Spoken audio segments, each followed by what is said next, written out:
qué no? Más que duda es un poco lo que sería inquietud. Dale. No sé si es que nos podrías dar todas las posibles acepciones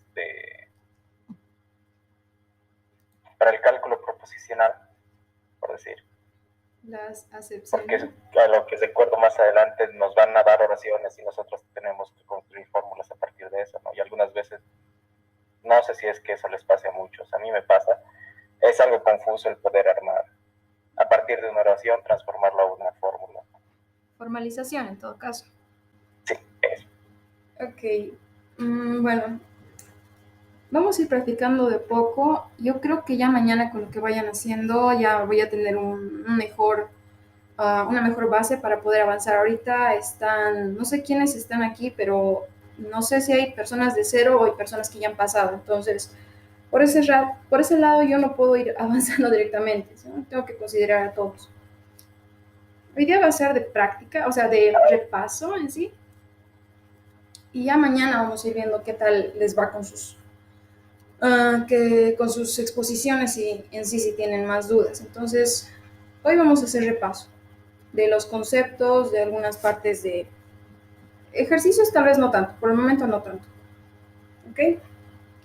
Bueno, a ver qué tenemos como lógica proposicional. Bueno, la lógica hemos visto que es el estudio del conocimiento, y bueno, cuando les preguntaba ayer incluso de qué trata la lógica, más que a enseñarles a pensar, les va a enseñar cómo a razonar, analizar ciertos razonamientos incluso. Entonces, si ustedes van haciendo ejercicios, van practicando esto, lo que es cómo se tienen que demostrar algunas fórmulas, cómo se tienen que verificar si es que están correctamente hechas, entonces ustedes van a poder ir razonando. Ese tipo de razonamiento les va a servir para materias posteriores, incluso para programación. Esto a nivel de inteligencia artificial, ya con lo que ha empezado a venir con Machine Learning, Deep Learning, la parte básica es el razonamiento, el cómo una máquina tendría que seguir ciertas reglas. Eso va a tener más peso con el lado de lógica predicativa, es decir, con predicados. La lógica proposicional es la base de la lógica predicativa. Entonces, por ese lado es la importancia de esta materia. No es tan matemática como algunos han visto, digamos. Bueno, por ese lado, entonces, es una forma bastante inicial de lo que es el razonamiento.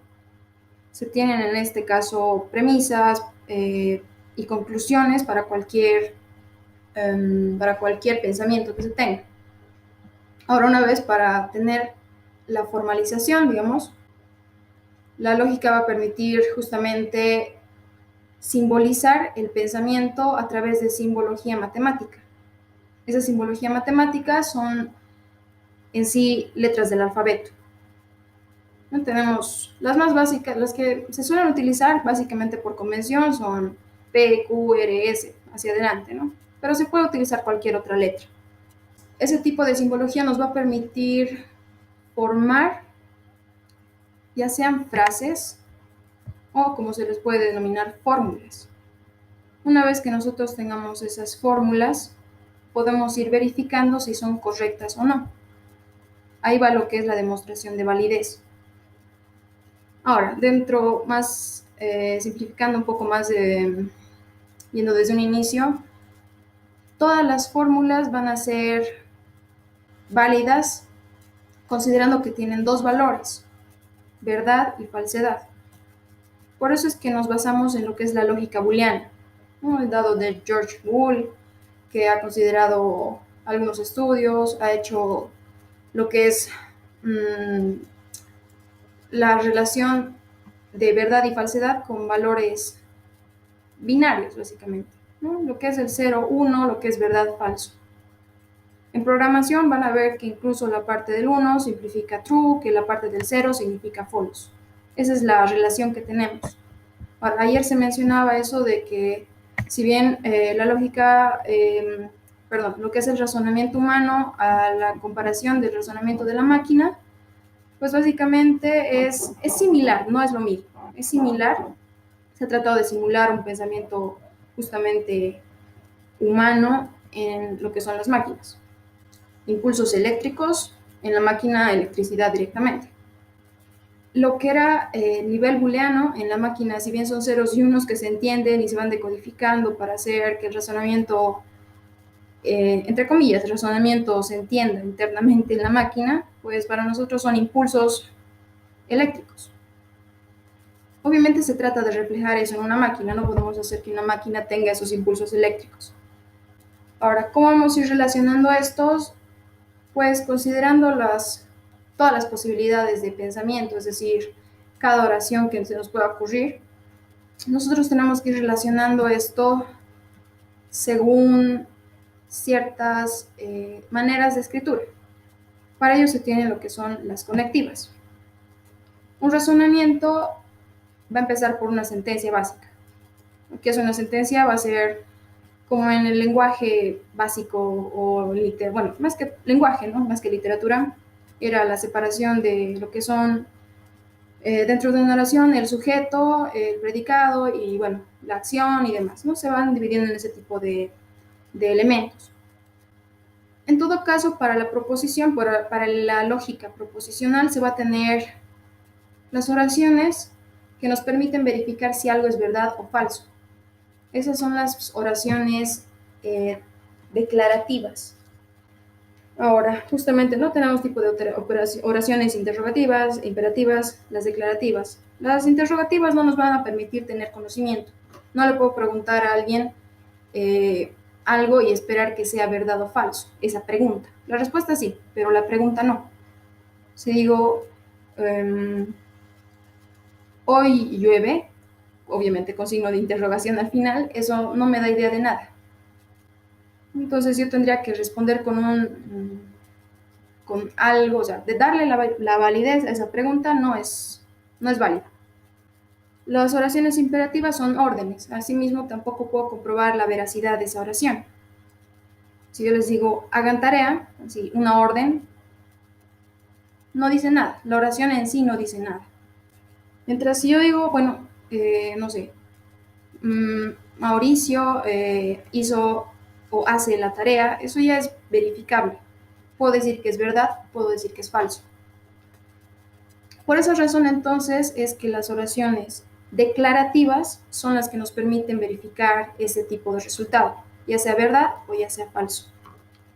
Ahí mantenemos entonces, ya sabemos cuáles estaríamos utilizando, ¿no? ¿Qué tipo de oraciones? Lo otro, igual acá nos da un poco de lo que es, en su texto pueden ver un poco de lo que es ya la evolución de la lógica. Primero con George Boole, justamente, con el álgebra booleana. Luego se ha introducido mediante Morgan lo que es la inducción matemática, las leyes de Morgan, que son la integración o la inserción de negaciones dentro de una oración positiva, ¿no? El cambio de lo que es de positivo a negativo o de verdadero a falso, básicamente. De ahí la lógica proposicional, el mantener de que la lógica se basa en razonamiento más que simplemente pensar. Y pues tenemos algunos pensadores dentro de la filosofía, de lo que era el cálculo o la lógica en sí. Ahí tenemos a Aristóteles, a Boole, a Morgan, a Lucas Siewicz, justamente del que se basa el sistema L. Ahora, ¿qué nos pueden decir estos autores? Pues Aristóteles, un pensador antiguo, el más antiguo en sí de los conocidos, nos daba las ideas, ¿no? Esto es como más similar al cálculo predicativo, es decir, mediante sujeto, predicado y tener alguna respuesta.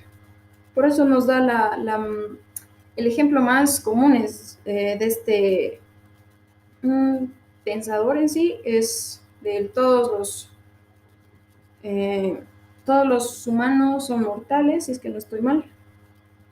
Todos los humanos son mortales, Y la otra oración, bueno, acá la veo también distinta, es si Aristóteles es humano, entonces Aristóteles es mortal, ¿no? Entonces, justamente va por el lado del- de la lógica predicativa, más también. Bull, bueno, con los valores de verdad, falsedad, manejando más como una álgebra booleana, álgebra simple. Incluso nosotros antes de lógica hemos visto álgebra 1, ¿no? Donde se veía justamente este tipo de razonamientos, de manejos de variables, de variables booleanas. Morgan, la inducción matemática, ha permitido el cálculo integral y diferencial. Bueno, por ese lado vamos a ver más que todo sus reglas en la que se utiliza, ¿no? Jan Lukasiewicz, algunos trabajos, principios, va por el lado ya de proposicional y cálculo de predicados, justamente con sistemas axiomáticos de demostración, que vamos a ir viendo más adelante, ¿no? En este caso permiten demostrar ciertos razonamientos. En eso se ha basado. Ahora ya hablando de lo que es cálculo proposicional, podemos decir, va por el razonamiento humano, eso ya lo hemos visto. ¿De qué estaría informado un razonamiento cualquiera? Pues dentro de la simbología justamente tenemos los que son las proposiciones, que son los elementos más simples de la simbología de alguna idea. Esto es poner, si digo, eh, hoy es miércoles, creo que hoy es miércoles, ¿verdad? Sí. Si digo hoy es miércoles, puedo representar toda esa oración como P, ¿no? P equivale a hoy es miércoles. Puedo decir que es válido, sí, puedo decir que es verdad o falso, ¿no? Si lo decía ayer, digamos, o lo digo mañana, eso va a ser falso. Entonces, estas serían las partes más sencillas dentro de esta simbología, proposiciones. Ahora, si juntamos varias proposiciones, podemos hacer una idea más amplia. Hoy es miércoles y está nublado. ¿No? El cielo está nublado, puedo decir, o simplemente está nublado. Entonces ahí estoy manejando ya lo que son, por un lado, más de dos ideas, o bueno, menos dos ideas, y la unión que se hace con conjunciones, ¿no? En este caso con símbolos lógicos, que es la conjunción y. Ya con esas ideas puedo tener un resultado. Si hoy es hoy es miércoles y está nublado, no sé, entonces no saldré a la calle. Ahí ya tengo una idea más completa de lo que es antecedente consecuente. A esos antecedentes consecuentes justamente se le denomina tanto las premisas como conclusión. Todo lo anterior a mi conclusión se denomina premisa y la última parte, que es mi resultado, es la conclusión. Entonces son las dos partes de este tipo de formalizaciones. Acá nos habla de lo que son argumentos, que son las premisas, y las conclusiones, justamente. La manera de representar mediante letras del alfabeto. Ahora, ya avanzando un poco más en el tiempo, podemos ir viendo que si bien ha surgido en los años 50 más o menos lo que es la lógica o la idea de ya una formalización de la lógica, aparecen ciertos avances, ¿no? Dentro de esto justamente algunos lenguajes que tratan de basarse en ese pensamiento, ese razonamiento lógico. Surge lo que es la inteligencia artificial. Si ven más a profundidad, esto ya va por el lado de John McCarthy, que ha manejado ese tipo de conceptos, ha intentado hacer lo que son los principios de la inteligencia artificial justamente. Surge Lisp como un primer lenguaje declarativo, va manejándose ese tipo de conceptos, ese tipo de manejos. Y si han podido ver bueno, creo que todavía no han podido ver en todo caso, si es que están tomando recién, bueno, y si han tomado ya inteligencia artificial, puede que hayan visto algo de Prolog. Esta ya maneja la idea de lógica predicativa, maneja lo que son predicados con algunos términos internamente. Es un lenguaje que simula lo que hacemos nosotros, por decirlo así, en lápiz y papel. Entonces justamente surge ese lenguaje de programación lógica, Prolog. Ya, bueno, se van estudiando más a continuación, en los años 80, se tienen ya lógicas no clásicas. Ahí es donde mencionaba ayer tal vez el Ige, lo que era la lógica difusa. La lógica difusa va por el lado más de, si bien tenemos valores que son o verdad o falsedad, no exclusivamente, la lógica difusa va como por un camino intermedio, por algo que no se puede definir como solamente verdad o solamente falsedad. Entonces es un razonamiento más completo, incluso, bueno, más complejo. Entonces, por ese lado ya van apareciendo este tipo de conceptos. Van a ir viendo eso ya cuando pasen, o si han pasado inteligencia artificial 1 o 2, ya dependiendo cómo vayan. Y van a ir viendo estos conceptos, ¿no? Entonces de ahí van surgiendo este tipo de elementos, de conceptos en sí. Y hemos visto que esta aplicación de lógica, porque es la base, en cualquier programa, de hecho, ya, si es que han tomado algunos, no sé, cursos de programación y demás, este tipo de programación donde tienen conceptos de y, bueno, el and, or, not, se usan. E incluso se utilizan a nivel de bits, si es que van con más profundidad en ciertos temas. Entonces, es interesante entender bien cómo se utiliza la lógica. Se puede utilizar en minería de datos, justamente cuando quieras recuperar algún tipo de elemento, no más con bases de datos así, con y o, ya saben para qué va. En la descripción de semántica de lenguajes de programación y verificación de programas, bueno, esto lo hace pruebas casi siempre. Entonces van viendo si es que esto cumple, entonces qué pasaría. Ese razonamiento ya con lógica lo van a ir entrenando así. La demostración automática de teoremas, obviamente, justamente por ese lado también. Programación lógica y sistemas basados en conocimiento de la inteligencia artificial. Ya puede ser con cualquier lenguaje de programación igual eso, ¿no? Hay tantos que me ha parecido con IA, en todo caso con bibliotecas y demás, pero bueno. Bien, hablando un poco del lenguaje natural,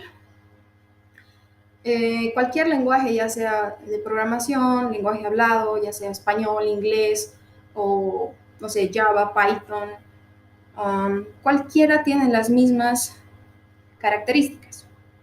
Tiene que tener alfabeto, tiene que tener un léxico, un, lo que es la semántica y también lo que es los... A ver, para explicarles mejor. Alfabeto, cualquier lenguaje tiene un abecedario, un alfabeto justamente. Nuestro alfabeto español tiene 27 letras, considerando la ñ, el inglés tiene 26, el chino, coreano, bueno, tienen obviamente más o menos, no estoy segura. Dentro de eso, incluso los lenguajes de programación, puede ser Java, Python, C, C++, que igual tienen sus lenguajes, ¿no? Básicamente es el alfabeto inglés, entonces 26 letras. Y bueno, considerando los números y demás. Lo otro es la semántica, es decir, que algo esté bien escrito, perdón, que tenga sentido, ¿no? El decir, eh, salgo con mi, no sé, gato, es mejor que decir el gato sale conmigo, ¿no? O sea, tiene sentido en cierta forma, pero el otro tiene como que es más real en sí. Eso por un lado de la semántica. Lo que es la sintaxis es que esté bien escrito. Eso ya han visto en lenguajes de programación como tal, lo que se denomina justamente la sintaxis de cada lenguaje. Entonces, considerando eso, ustedes ya pueden ver que cada lenguaje en sí tiene sus propias reglas. El francés, el inglés es obviamente distinto, el español es distinto, el alemán también, Python es distinto, Java es distinto, C++ es distinto, C# es distinto. Entonces, eso es lo que es su sintaxis. Y lo otro, pues, no me acuerdo muy bien, pero la idea es que tenga sentido. Es decir, que si yo hago una acción, está correctamente escrita, tiene la idea que también genere un resultado correcto. Esos serían los elementos que en sí basa cualquier lenguaje. Ahora, dentro del lenguaje natural, si bien nosotros nos comunicamos en español en este caso, no es tan sencillo formalizar ese lenguaje. Hay frases justamente que no pueden formalizarse, no son expresiones como tal. Entonces, si ustedes hablan con una máquina o a nivel de una máquina, no van a tener la misma comunicación. Esa es la idea. Entonces, por ese lado no es posible formalizarlo. Hay que ir manejando ciertas, como decodificar de cierta forma lo que queremos decir, dentro ya sea de un programa o ya sea a nivel lógico, o lógico en sí. Ya habíamos hablado de las oraciones interrogativas, imperativas, declarativas. La lógica va a ser representación matemática del lenguaje. Para eso justamente tenemos que considerar esto, ¿no? Que se entienda. ¿Y qué más puedo decir acá? Se pueden estructurar sistemas que permiten inferir cierto conocimiento. Eso vamos a ir viendo cuando ya veamos lo que son demostraciones. Por un lado con proposiciones y por el otro lado con predicados. Bien, entonces ya con ese pequeña idea, ¿no? De lo que ha sido el repaso, digamos, de esta parte teórica. Al final de la clase les voy a dejar un pequeño cuestionario solamente para que vayan repasando, para que se les quede ciertos conceptos. Eso es al final de la clase. Bueno, entrando ya a cálculo proposicional. Aquí ya con el segundo capítulo en sí, tenemos lo que son las proposiciones, que son los elementos mínimos, como había mencionado.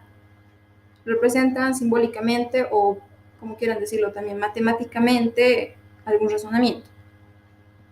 Se van a clasificar, aquí tenemos la clasificación en dos grupos, dependiendo de ciertas características. Por un lado, según la acción de los sujetos. Las proposiciones de acción sin sujeto definido, que se refieren a algo que está sucediendo, pero no existe un alguien. Tenemos el llueve, ¿es verdad? Sí. O bueno, en este caso no, porque por acá al menos no está lloviendo. El es miércoles, como les decía, entonces también es verdad. Lo otro que es proposiciones de atribución con sujeto definido, ¿no? Con una persona ya, como les decía, entonces Mauricio hace la tarea, tiene ya un sujeto ahí. O, no sé, Vladimir está en su casa, por ejemplo. Y las otras que son las proposiciones de relación, que van a, justamente, como dice, relacionar algún objeto o algún sujeto con otra cosa.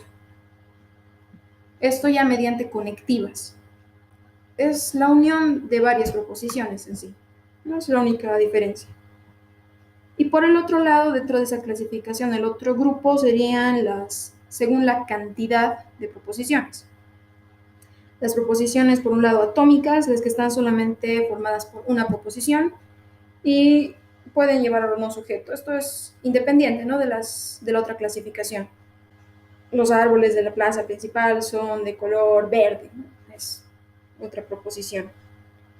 Y la otra que es la proposición molecular, ¿no? Atómicas moleculares. Las moleculares son aquellas que tienen más, ¿no? Similar a las de relaciones, ¿sí?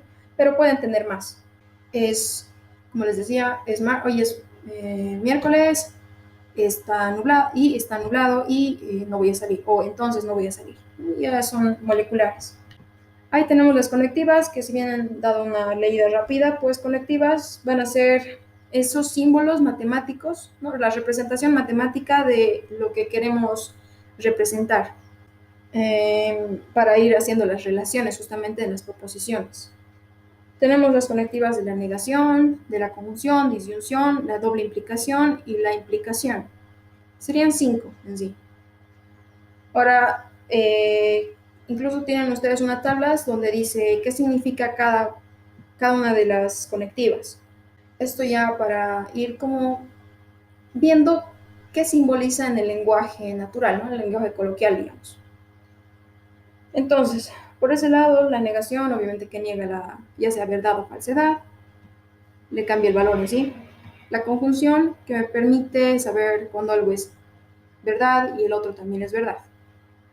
Y disyunción, o cuando algo es verdad y el otro puede que no sea verdad. Es una posibilidad de uno u otro. La implicación, algo que implica otra cosa, como acción y resultado. Y la doble implicación o la bicondicional, que va por ambos lados. No se cumple algo solamente si se cumple el otro también. condiciones que están realmente muy relacionadas, digamos. Ahora, justamente con este tipo de razonamiento, bueno, con este tipo de conectivas y manejo ya dentro de lo que son las proposiciones, se pueden formar lo que son tablas de verdad. Ahora, ¿para qué nos sirven estas tablas de verdad? Sí, nos permiten verificar que alguna oración sea válida. Por un lado, que sea ya sea tautología, que sea contingencia o contradicción. Tautología es que todos mis resultados posibles de los, ¿cómo se diría? Todas mis posibles variantes de esa oración me den un resultado verdadero. Es como intentar mi pequeño, no sé si decirlo de esa forma, no, tal vez mi pequeño multiverso, probar si todas mis realidades van a dar un resultado bueno, digamos. Entonces va por ese lado. La tautología es que todos mis resultados me dan verdad. Bueno, todas mis posibilidades me dan verdad. La contingencia es que van a existir algunos que tienen verdad y otros que tienen falsedad. Y mi contradicción es que todos mis resultados me van a dar resultado falso. Esa es la clasificación entonces. Tautología, contingencia, contradicción. Para ello nos sirven las tablas de verdad, para probar cada una de las posibilidades. Para ello tenemos justamente esto, ¿no? El armado de las tablas. Voy a ir acá, creo que se puede crear directamente. Jump.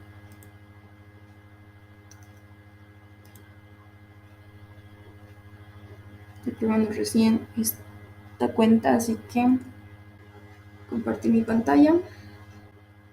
No sé si hasta este punto tengan alguna duda, tal vez.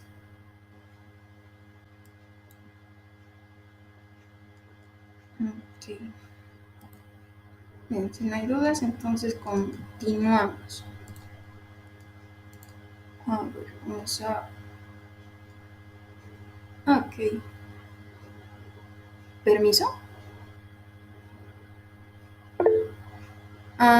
Estoy tratando de compartir mi pantalla.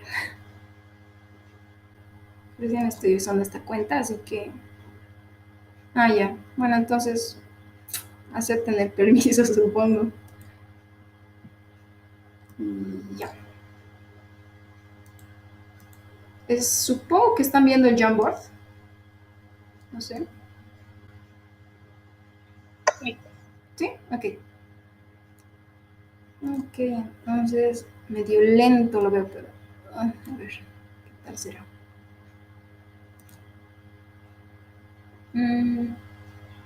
Las tablas de verdad. Bueno, tenemos proposiciones que ya sabemos que son verdaderas o falsas. Considerando la cantidad de proposiciones, tenemos que ir viendo justamente las posibilidades, ¿no? Todas sus posibilidades de salida. Entonces, por ello se toma en cuenta la fórmula, que es 2 a la n, que lo van a ver en un minuto, creo. Ya. 2 a la n. La cantidad de proposiciones perdón, n al cuadrado. Creo que voy a abrir otra. Ya, bueno, no importa. Mi cantidad de proposiciones va a ser justamente n. Si tengo 3 proposiciones, va a ser 2 al cubo, 2 a la cuarta, 2. Alguna vez hemos hecho con 4 proposiciones, creo, y pues obviamente se hace muy grande, ¿no? O 2 a la quinta, a la 5, creo que era. 64 filas, imagínense. Y bueno, básicamente de esta forma se maneja. Si tengo yo, por ejemplo, P y Q, vamos a ver, un Paint creo que me va a abrir hasta más rápido. Ya.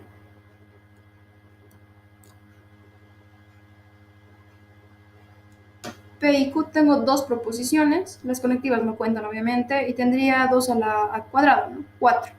4 filas. Se parte la mitad de la primera proposición bueno, se parte la mitad de las 4 filas, de la cantidad de filas que tenga, es decir, 2, y esas van a ser verdaderas, y la otra mitad van a ser falsas. Sí, abierto. Bueno, ¿están viendo el Paint ahora? No sé. ¿Se puede ver, no? Sí, se ve. Ok, perfecto. Ok. Bueno, ahí mejor. Pues Sí, se ve. ok, gracias. Bueno, si tengo P y Q, por ejemplo, ¿no? Entonces tengo mi 2 a la N, van a ser 4. Bueno, va a ser 2 al cuadrado, 4. Y ahí yo puedo ir formando, como les decía, de las 4 filas, tener mi fila, mi fila 1,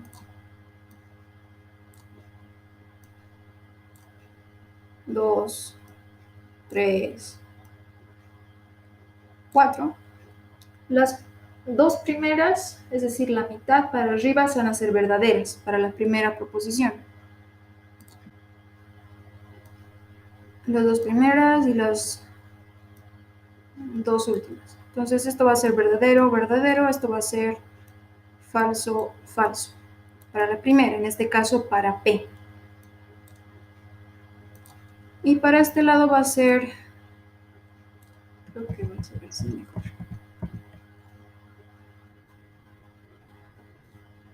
¿No? De esa manera, y para este otro lado se van intercalando. Cada vez se va partiendo en 2, la mitad, la mitad, la mitad. Entonces en este caso tengo verdadero, falso, verdadero, falso. Con eso yo estoy viendo todas mis posibilidades, ¿no? Donde ambas en verdadero, donde la primera sea verdadera, la segunda falsa, la primera falsa, la segunda verdadera y las 2 falsas. Para esta proposición, para esta fórmula va a ser todas mis posibilidades. Si yo tuviera 2 y tuviera P, Q, R, S, T, pues es 2 a la quinta. No, esto ya es 64, si es que no estoy mal. Y tendrían sus 64 filas, la cual 16, las 32 primeras van a ser verdadero, las 32 últimas van a ser falso. Para la subsiguiente, para Q tendría que ser las 16 primeras verdadero, las otras 16 falso, las otras 16 verdadero, las otras 16 falso. Para R, las 8 verdadero, 8 falso, 8 verdadero, 8 falso, así sucesivamente. S, 4. Y T, ¿cómo sería esto? Bueno, creo que era con un más. Para T serían las 4, para U las 2 y, y bueno, así. La última va a salir justamente de esta manera, de uno en uno. De esa forma se arman estas tablas. Ahora, justamente con este armado de tablas, nosotros podemos ver las relaciones de las conectivas. Para P, Q, en este caso se suelen hacer las pruebas entre dos, ¿no? Entre una sola puede tener solo un valor de verdad o solo de falsedad, si es solamente una premisa. Si yo tengo 2 premisas, ya puedo hacer las comparaciones respectivas.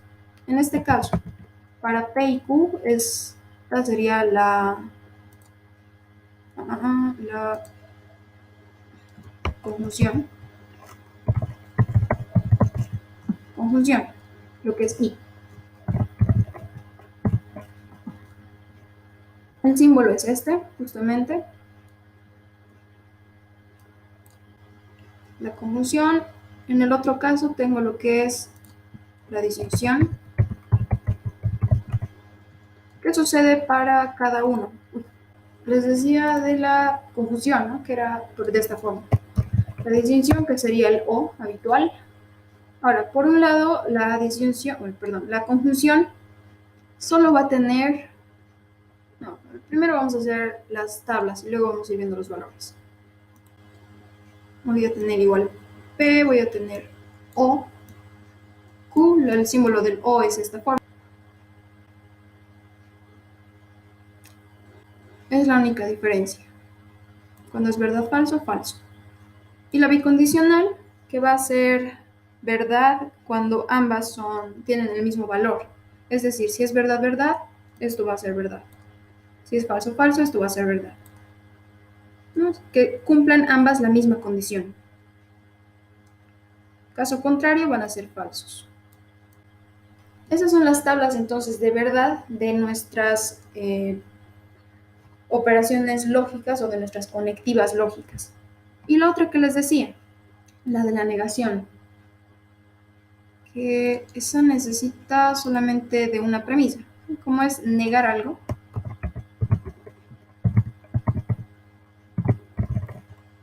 No.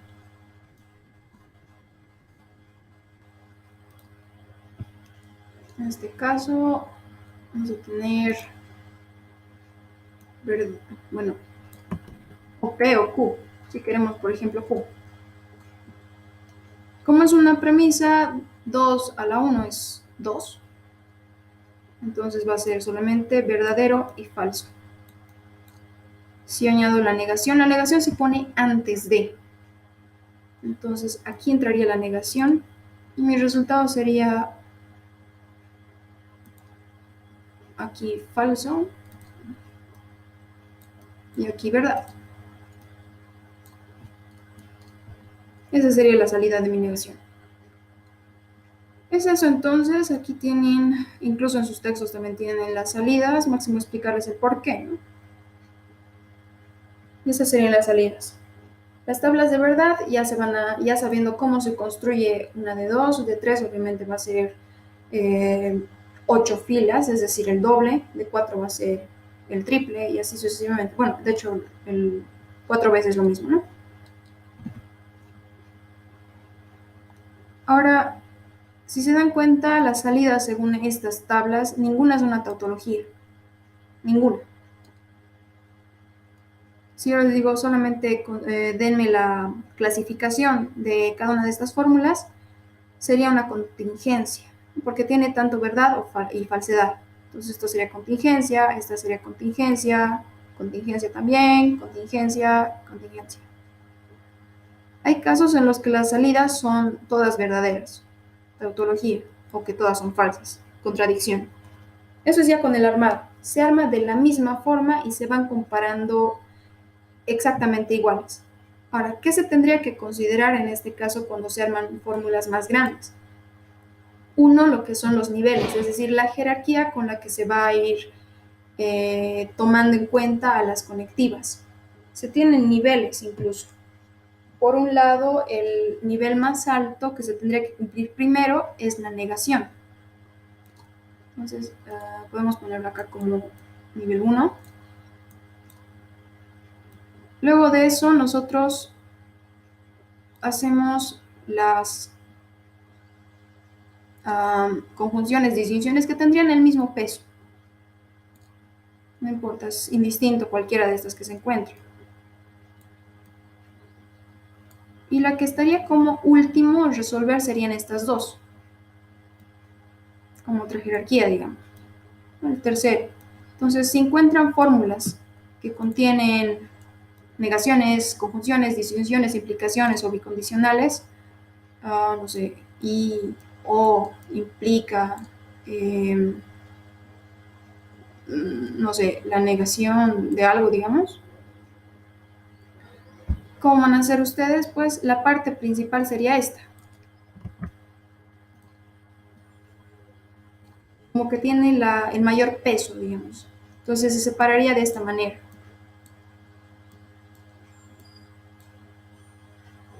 Si tuvieran en este caso otras oraciones, como son del mismo nivel, no va a hacer mucha diferencia. Pueden hacerlo por orden de izquierda a derecha. Entonces podría ser, digamos, tienen acá algo primero, luego tienen otra cosa, entonces recién pueden hacerlo así, ¿no? De esa manera, entonces, esta parte considerar. Si es que no hubiera signos de agrupación, pues considerar los niveles. Si es que hubiera, pues considerar los signos. ¿Qué sucede si esto estuviera así? ¿No? Y aquí, por ejemplo, les da algo así. Si es que está visualmente de esta manera, o sea, si es que tiene algo que separa a ambas partes, pues este sería el conectivo principal. Esas cosas hay que considerar en este armado. Ahora aquí ya les estoy mencionando lo que son los otros signos, es decir, los signos de agrupación. Se suele usar distintos. En este caso tenemos, ¿no?, los habituales, que son por un lado el paréntesis, por otro lado los corchetes, y por otro lado lo que son las llaves. Esto va a depender, es igual que en matemáticas, esto lo hemos visto ya mucho más antes. Primero van los paréntesis, luego van los corchetes, luego van las llaves, esto para agrupar, ¿no?, para simplemente dar la idea de cuál está antes que otro. Y como siempre, como en matemáticas mismo, se resuelve lo que está primero dentro del paréntesis, ¿no?, luego lo que está más afuera, luego lo que está más afuera, y de esa forma se hace.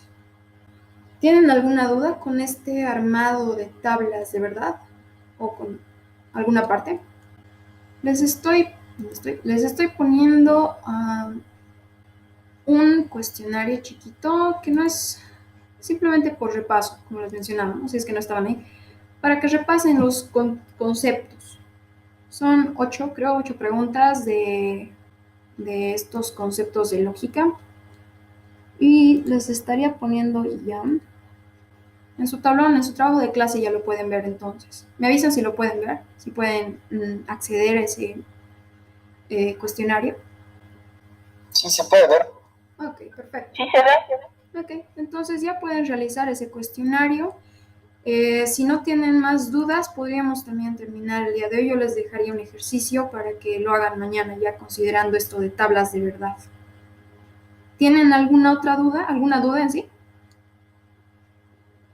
Entonces, como primera parte, hagan ese cuestionario. Les voy a dar un ejercicio de lo que es tablas de verdad. Ya les decía, ¿no?, cómo se clasifica la fórmula: en tautología, en contingencia o contradicción. Vamos a ir contando esos ejercicios, esas prácticas entonces también en esta auxiliatura. Listo, como no hay más dudas, entonces aquí quedaríamos, chicos. Tienen pendiente ese cuestionario de hacer para repasar, y nos veríamos mañana. Hasta luego, entonces, se cuidan.